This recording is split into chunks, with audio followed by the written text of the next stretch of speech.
ইতিহাসের পাতায় আরো একবার প্রত্যেকে স্বাগত জানাই। ওমেন রিজার্ভেশন নিয়ে স্টেট গভর্নমেন্ট যে পলিসি নিয়েছে, অর্থাৎ মহিলা সংরক্ষণ নিয়ে যে রাজ্য সরকার নীতি নিয়েছে, সেইটা নিয়ে প্রচুর জল্পনা শুরু হয়েছে এবং সোশ্যাল মিডিয়া আপনারা দেখতেই পাচ্ছেন। ইতিহাসের পাতার যারা দর্শক রয়েছেন সুদূর উত্তরবঙ্গ থেকে মেদিনীপুর, বাঁকুড়া, বীরভূম প্রত্যেকটা জেলার এক দুজনের সঙ্গে, অনেকের সঙ্গে আমার কথা হয়েছে এবং সেইটা নিয়ে অনেকেই উষ্মা প্রকাশ করেছেন। বিশেষ করে জেনারেল মেল ক্যান্ডিডেট যারা, তারা এইটা নিয়ে দুঃখ প্রকাশ, তাদের ব্যথা বেদনা যন্ত্রণার কথা জানিয়েছেন। আমার যতটা বাস্তবসম্মত উপদেশ দেওয়ার বা পথ নির্দেশিকা দেওয়ার সেটা আমি চেষ্টা করেছি। দেখুন, এইটা কিন্তু এখন গভর্নমেন্ট পলিসির আন্ডারে, এইটা কিন্তু আর নির্বাচনী যে সংকল্পপত্র সেটার মধ্যে সীমাবদ্ধ নেই।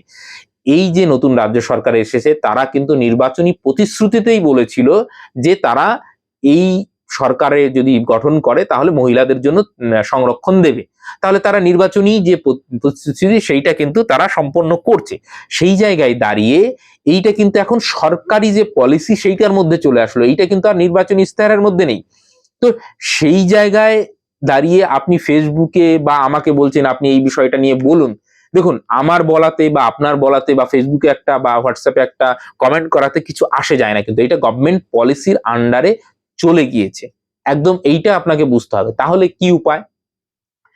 আপনাকে যেতে হবে যারা পলিসি মেকার তাদের কাছে, অর্থাৎ আপনার যারা জনপ্রতিনিধি হিসাবে বিধানসভায় প্রতিনিধিত্ব করছে, আপনাদের যদি কোনো অভাব অভিযোগ থাকে সেই জায়গায় আপনাদের বার্তাটা পৌঁছাতে হবে, তবেই আপনাদের সমস্যার সমাধান হবে।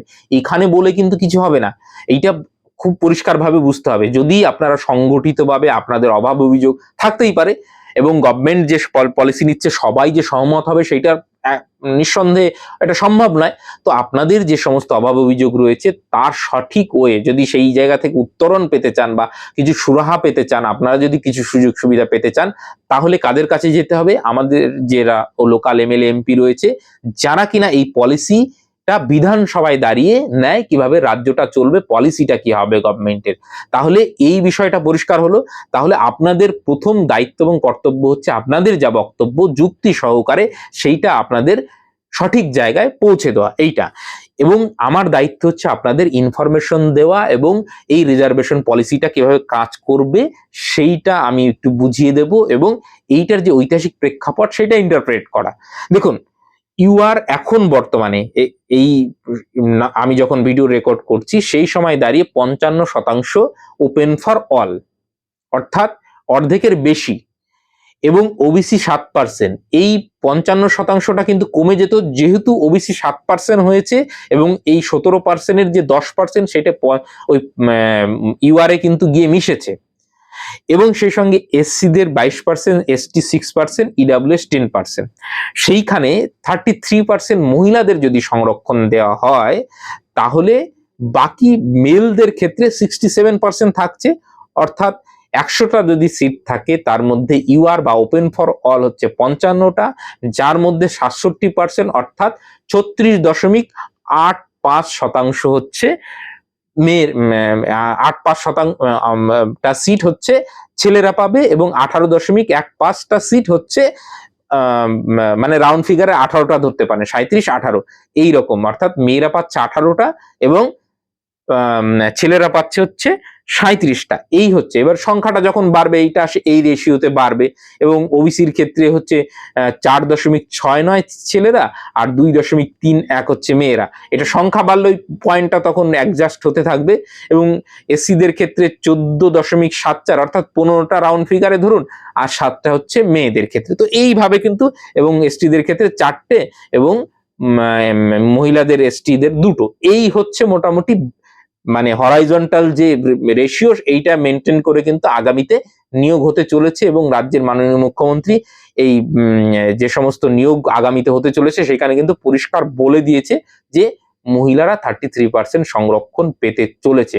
অর্থাৎ গভর্নমেন্ট পলিসিটা ইনক্লুড, আমার আপনার কথায় বলে কিচ্ছু হবে না। যদি পরিবর্তন করতে হয় বা আপনাদের কোনো বক্তব্য থাকে সেইটা কিন্তু আপনাকে থ্রু সঠিক চ্যানেল, লোকাল যে এমএলএ বা যারা মন্ত্রী রয়েছে তাদের সঙ্গেও দেখা করতে পারেন এবং আপনারা সংঘবদ্ধভাবে যুক্তিসঙ্গতভাবে আপনাদের দাবি দেওয়া ডেপুটেশন আকারে দিতে পারেন। পরবর্তীতে সরকার কিছু ভাবতে পারে।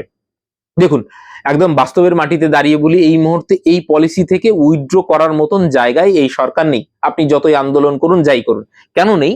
এইটা কিন্তু আপনাকে বুঝতে হবে। সংরক্ষণের যে ইতিহাস, মেয়েদের সংরক্ষণের ইতিহাস, সেইটা যদি দেখেন 1993 থেকে মোটামুটি শুরু হচ্ছে, এবং পিভি নরসিংহ রাওয়ের ওই সময় থেকে শুরু হচ্ছে, এবং তার আগের যে ওবিসির কেস নিয়ে আমি সংরক্ষণের ইতিহাস সংক্ষেপে বলেছিলাম।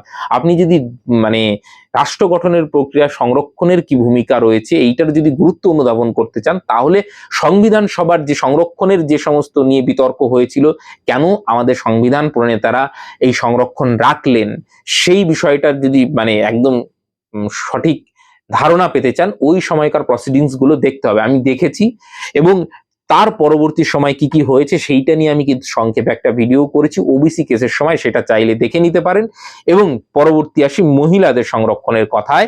এইখানে আমরা পিভি নরসিংহ রাওয়ের সময় দেখব 1993 সালের প্রথম লেজিসলেটিভ অ্যাসেম্বলি এবং লোকসভা রাজ্যসভায় কিন্তু মহিলাদের সংরক্ষণের কথা বলা হচ্ছে এবং বিল আনা হচ্ছে, চেষ্টা করা হচ্ছে, কিন্তু সেইটা কিন্তু মানে তিনি সফল হচ্ছেন না। পরবর্তী দেবেগৌড়া সরকারের সময়, প্রধানমন্ত্রী থাকার সময়, সেইখানে 1996 সালে সেই সময় দেখবেন তিনি চেষ্টা করছেন কিন্তু পারছেন না। পরবর্তীকালে অটল বিহারী বাজপেয়ী, তিনি অনেকবার চেষ্টা করছেন কিন্তু তিনি সফল হচ্ছেন না। কারণ কি? অটল বিহারী বাজপেয়ী তো অনেকগুলো দল নিয়ে একসঙ্গে বিয়ে করেছিল। পরবর্তীকালে মনমোহন সিং অনেকবার চেষ্টা করেছেন, কিন্তু যেহেতু ইউপিএ মানে অনেকগুলো দল নিয়ে জোট সরকার ছিল, তিনি পারেননি সফল হতে। তাহলে আমাদের এই পিতৃপুরুষরা কিন্তু এই যে মহিলাদের ক্ষমতায়ন থেকে যে প্রক্রিয়াকে মানে ইয়ে করার ক্ষেত্রে বাধা সৃষ্টি করেছে, তো সেইগুলোর তো প্রায়শ্চিত্ত করতে হবে। কারণ ভারতবর্ষ হচ্ছে জনকল্যাণকামী রাষ্ট্র, এবং জনকল্যাণকামী রাষ্ট্রে এই মহিলাদের অংশগ্রহণ কিন্তু স্বাধীনতার পরবর্তী সময়ে আমরা খুব বিরাট কিছু দেখতে পাচ্ছি না। এবং এখন 21st সেঞ্চুরিতে এসে আমরা কিছুটা মহিলাদের ক্ষমতায়নের একটা ছাপ দেখতে পাচ্ছি, কিন্তু আপনি একটা দুটো প্রজন্ম আগে যান, দেখবেন মহিলাদের মানে সবার ক্ষেত্রে বলছি না, বেশিরভাগ মহিলারা কিন্তু ক্ষমতার অলিন্দে কোনোদিন আসতে পারেনি। এবং সেই সঙ্গে এই চাকরি বাকরি থেকে শুরু করে বিভিন্ন যে এই সম্প্রতি আপনার ইন্ডিয়ান ডিফেন্সে মহিলাদের নেওয়া হচ্ছে, এতদিন তাদের বাইরে রাখা হয়েছিল। তো এইগুলো অনেক বড় একটা সোশ্যাল ইস্যু, কিন্তু এটার নিয়ে দীর্ঘ আলোচনা করা যায়, এর সপক্ষে বিপক্ষে অনেক আলোচনা থাকতে পারে। কিন্তু এইটা ঠিক যে মহিলাদের ক্ষমতায়নের প্রয়োজন রয়েছে, এবং সেটা ইমপ্লিমেন্ট নিয়ে আপনাদের প্রশ্ন থাকতে পারে, কিন্তু মহিলাদের ক্ষমতায়নের প্রশ্নে যে আমি মহিলাদের ক্ষমতায়ন চাই না, এইটা কিন্তু মানে একটা সভ্য সমাজে এই মুহূর্তে 21st সেঞ্চুরিতে দাঁড়িয়ে আমরা কিন্তু বলতে পারি না।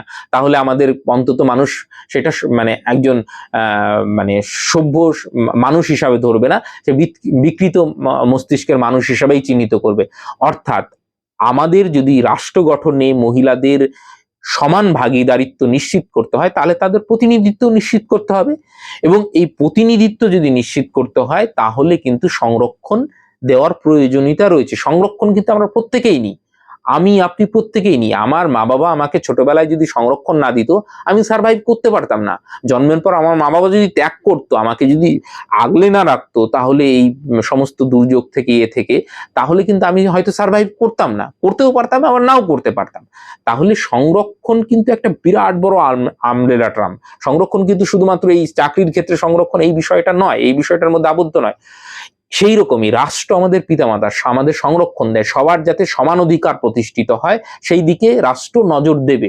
এবং এইখানেই মেল যারা ক্যান্ডিডেট, বিশেষ করে জেনারেল ক্যান্ডিডেট, তারা করছে, তাহলে তো আমাদের সঙ্গে বঞ্চনা হচ্ছে। হ্যাঁ, নিশ্চয়ই হচ্ছে, কিন্তু এইটার একটা ঐতিহাসিক প্রেক্ষাপট রয়েছে।